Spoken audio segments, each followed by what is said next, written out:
കുറെ നേരമായി ഞാനിവിടെ വന്നിരിക്കുന്നു. നീ ആനയും അമ്പാരിയും വേണമായിരിക്കും ചോറും കൊണ്ട് എഴുന്നള്ളാൻ.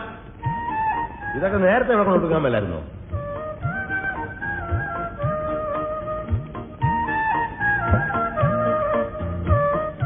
ഇതിന് ഭയങ്കര ഭാരമല്ലേ? അതുകൊണ്ടായിരിക്കും പ്ലേറ്റിലൂടെ കൊണ്ടുവരുന്നത്. നിന്റെ വായനെന്തുവാ? കൊഴുക്കട്ടെ. എന്താ? ആപ്പിള്. അതെനിക്കറിയാം. ബാക്കിയുള്ളതൊക്കെ ഇനി ഓരോന്നോരോന്നായിട്ട് വരുമായിരിക്കും. ഇന്നതേ ഉള്ളൂ ഊണിന്. അതെന്താ ചോറും കറിയൊന്നും വെച്ചില്ലേ? ഇല്ല, ഇതും നിന്ന് വെള്ളവും കുടിച്ചാൽ മതി. വേണേ രണ്ടെണ്ണോട് തരാം. അത് നിന്റെ മറ്റവനോട് കൊടുത്താൽ മതി. നിന്റെ ഇഷ്ടത്തിന് എനിക്കൊന്നും ചെയ്തു തരാനല്ല കാശിനോട് നിർത്തിയിരിക്കുന്നത്. എന്തോന്നാ നിനക്ക് ഇവിടെ ഇത്ര മല മറിക്കുന്ന പണി? മല മറിക്കാൻ ഇത്രയും പ്രയാസമില്ല. തർക്കുത്തരം പറയുന്നോ? മിണ്ടാണ്ട് നിന്ന വായിൽ കൊഴുക്കട്ടെയാണോ ചോദിക്കും. മിണ്ടിപ്പോയ തർക്കുത്തരായിപ്പോ. ഇതെന്തോന്നാണ് അപ്പനെ? എന്നാ നേരെ വല്ലതും ചെയ്യാനുള്ള സൗകര്യം ഉണ്ടോ? അതുമില്ല.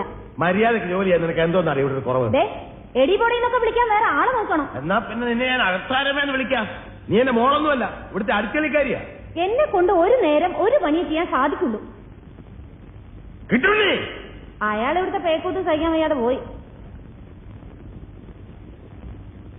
അവിടെ എനിക്കിപ്പോ ആരാണ് ഊണെന്താ റെഡിയാത്തതെന്ന്? രാവിലെ അരി അടുപ്പത്തിടാൻ തുടങ്ങിയപ്പോഴല്ലേ വെള്ളം ചൂടാക്കാൻ പറഞ്ഞത്? എനിക്ക് ചൂടാക്കിയില്ലോ, പച്ചവെള്ളത്തിലാണല്ലോ കുളിച്ചത്. വെള്ളം ചൂടാക്കാൻ തുടങ്ങിയപ്പോഴാണ് എണ്ണ കാച്ചാൻ പറഞ്ഞത്. അത് നടന്നോ? അപ്പോഴല്ലേ കടയിൽ പോയി സാധനങ്ങൾ വാങ്ങാൻ പറഞ്ഞേ? എന്നിട്ട് വാങ്ങിച്ചോ?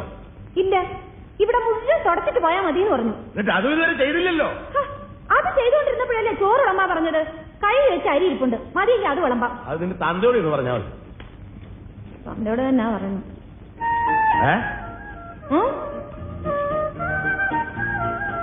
ഒരു മണിക്കൂർ വേറെ ഒരു ജോലിയും പറയാതിരുന്ന ചോറുണ്ടാക്കി തരാം. എനിക്ക് വേണ്ട. ഒരു നേരം ഉണ്ടല്ലെന്ന് വിചാരിച്ച് അത്തൊന്നും പോകല്ലോ.